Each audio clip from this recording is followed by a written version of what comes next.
there was no such thing as a crash, but I was lucky. Because I remember one Valentine's night, I had a guard in the house minding my kids. I had a guard outside walking up and down minding the house. And they arrested a pimp who had come over from London to kill me. Because I was quite, when I think of it, quite mad. I decided it was unfair that prostitutes should have to pay their pimp out of the money they earned. And I encouraged two of them to give me their money instead. And I put it in the building society for them. Now, when I look back, I'd be dead now. Like, they wouldn't even, at least they used to send me bullets through the post. But they just fucking kill you now. And that'd be the end of it. So this guy came over from London to kill me. So I had a guard in the house minding the kids, and they arrested him down the canal. And he was remanded to Mountjoy. So I went up to visit him, as you would. And I remember the lack of logic in the conversation I had with him. I said, Johnny, you fractured her skull. And he said, no, I didn't. I punched her in the face. She didn't fracture her skull till she hit the ground. I said, oh, fucker, I knew I had it wrong. You know, and that's what you're up against. You know, they talk about trying to get rid of prostitution. Prostitution has been around as long as people have been around. And that's terribly sad. And I remember, I'll tell you one story, like, why I got involved with these things. When Marion Finucane was a young girl, she came into Guy's restaurant one night. She was trying to get her first item published, and she was going to do an article on prostitution. She'd gone down the canal, and they threatened to throw her into the canal. So she came up and was very depressed. And married Guy at Guy's restaurant said, Frank, now Marion was only in her teens, I'd say at the time, late teens, said, bring her down and get her an interview with the women. And when I went down, the women came over to the car, and I said, come on, you've got to give it. So and I noticed one was hiding behind someone. And I heard someone say, that's okay, that's Crummey. He's okay. And next he said, she's embarrassed because she knows you. And it turned out it was a neighbour's child. And that brought home to me that every one of these women was someone's baby. And if they're going to earn their living on the streets, they should be entitled to protection and to keep their money. Because I'm not going to change the world. I tried a few times and it didn't work. But as I go into my old age, there are so many other things I would love to campaign for. I would love to campaign for the right to voluntary euthanasia, the right to die with dignity if you have a right to live with dignity. And when I hear, as I debated with Professor Kinslow at the theologian Maynooth on this, how dare they tell us that we have no right to make decisions about our own life and our own death. So, when I've gone off the book, I tried to cover everything in the book. My problem in doing the book was not what to put into it to pad it out, but what I had to leave out for several reasons. One, I'd have been there forever, and two, there were stories that should have gone into the book, but would have been so outrageous that people wouldn't have believed them, and it would have discredited other parts of the book. Enjoy the book. I hope it'll encourage you to become social activists, because we need them, particularly with the country as it is in today. Everything from laying sewers to building to postman, milkman, soldier, taxi driver, private investigator, social worker, civil servant, and eventually I ended up a lawyer. Now, I remember as a social worker working for the ISPCC, and I had a terrible run-in with them because of their discrimination. They had me visiting homes to see the children weren't being abused in the home, but they didn't give a damn what was happening to the children in the convents, and I did. And I was warned several times, and then I was sacked. And the reason they gave me for being sacked was quite interesting. They didn't have to give me a reason, but they did. It was inconsistent for a good social worker to be involved in family planning. So it was an honour to be sacked by the ISPCC. Your opinion on that? Well, first of all, as a person who has been, I helped another fellow to set up the first refuge for battered wives in Ireland. And again, I'm very proud of that. And I've done free legal work for the Women's Refuge for over 20 years now. I am amazed that more women haven't killed their husbands, regardless of whether it's a crime or not. And they talk about, you know, women also abuse their husbands. Yeah. And I accept that. And I did a case for a husband, and I had his wife barred for life. I also did another one where I had her barred for a year. But it is infinitely minute compared with the reverse situation. And also, if my wife attacks me, I have a much better chance of fending her off than a woman has if a man attacks her. Apart from the law, the authorities in the general society were so conditioned that they didn't give the support to the women. Sorry, you did? Apart from the law and all Yeah. that, the general society was so conditioned, and you might say brainwashed, that they didn't give the support to the women. Oh, absolutely. Yeah. Not only that, but depending on your area in which you live, will depend on the Garda station that's dealing with you. And some Garda stations have a very active attitude to domestic violence, and some haven't. It's as simple as that. And we've got to change that. And the guards, but more important, not only the guards, but the judges.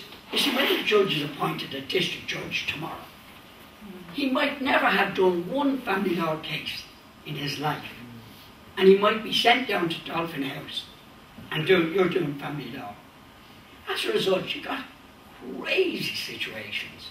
I remember going into court one day and we were looking for sole custody for a mother of 3 children, 2 girls and a boy. And a very nice judge, actually, who was just due on the bench, he's now more experienced, he heard the evidence and he decided that the 2 girls would go with the mother. And the evidence there was quite frightening, but he still maintained the boy needed a man's influence. So he awarded custody of the boy to the father. And I went into him 2 days later and asked him to vacate his order that the child was now in intensive care. Now the poor judge nearly died, and it was a big lesson to learn. But they must be, and they're not, and they should be specially trained. Jennifer Preston. I grew up on just over the north side, near the Five Lamps. I married into the south side. And when I was growing up, there was the north side, south side sort of battle as such, but it was all done by anecdote, by jokes. In your book you make some reference to the south side being different. Was it more than just anecdotal, or how did you find when you crossed the river to your other granny? Well, there definitely was a difference. I mean, there was this sarcasm, you know, like my grandmother on the south side beside Brazen Head, she had a very, very dark sense of humour, you know, and my other grandmother on the other side as well, they were always like, you know, at each other, you know. It was sarcasm really, that they, like from a child's perspective, I wouldn't know what sarcasm is, but I knew later on that that's what it was. They'd be you know, they'd be saying things about each other that they couldn't have been true, you know what I mean? They were, there definitely was something, you know, but it's hard to is it kind of an abstract thing, you know? Yeah, I just wonder whether it was any different then than it is now. Now it's all, you couldn't imagine gangs from the north side going over and battering fellas from the south side, or vice versa. Yeah. Now they just do it between the different, I suppose because I lived right on the banks of the Liffey on both sides, and we were right beside the Liffey. We couldn't have been, the 2 sets of flats couldn't have been any closer to the actual river. So that we were very, very close. You know, we could have been either, you know, certainly, you know, from either. I think you should have a passport for crossing over. I was constantly coming and going, you know, across the river all the time, you know. And I earn my living on the north side, living in the forecourts and the family court. So. Yeah, well, the flats in Greek Street are right next to the forecourts. The Bridewell and the markets. Jennifer, could I just say that my mother-in-law came from Windsor, And she used to always tell me, and I'm an outsider, she used to always tell me that when she walked over the bridge she felt really weird, very strange. She felt different. Yeah, different. Yeah, the school up the hill. School. Yeah, George's Hill. Yeah. George's Hill there. It's just it's right beside the fruit market. And King's Inn is another school there. Yeah, King's Inn will be more up King Street, but George's Hill. I have a chapter on the school on the hill. Yeah, it's a great history to the school. You know, it was run by the presentation order. Where did you go from there then? Yeah, I went not very far, not for very long. I left there when I was 13, and I went to a tech. It was called Parnell One Tech down on Parnell Street, and it was supposed to be for girls who want to learn the rag trade. I was in there. Were you? Yeah.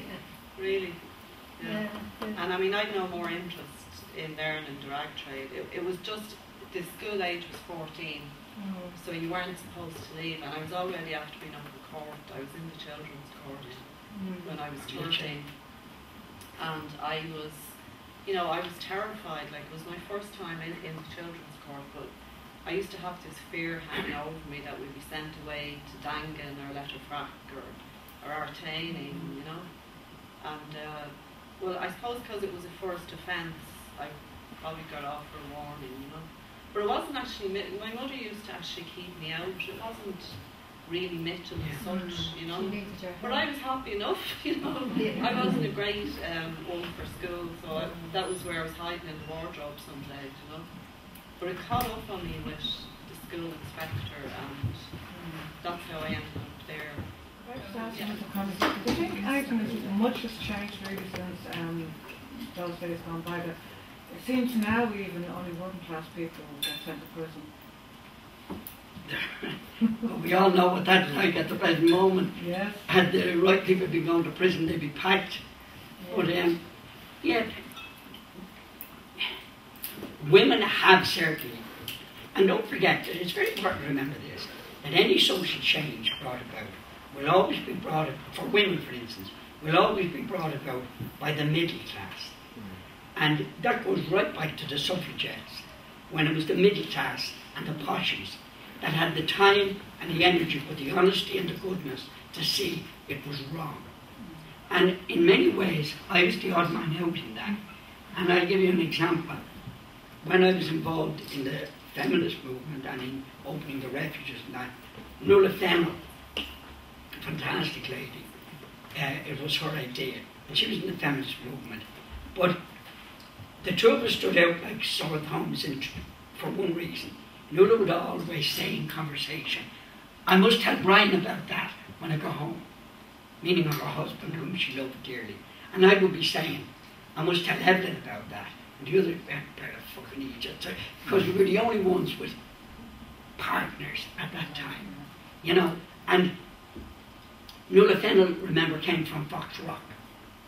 And in some way she didn't fit into the group we were in until the first night. We opened the first refuge in Harcourt Street. And I arrived in a red lorry with the mattresses. And we were dragging the mattresses up the stairs, and you were placing them along the floor. And the only place they had for the person belongings were in between the mattresses. But as we were going up the stairs, we saw a pair of high heels sticking out of a toilet. And it was Nuala Fennell scrubbing the dirtiest toilet you've ever seen. And Nell turned to me and she said, Frank, she's fucking one of us. Do you know what I mean? And so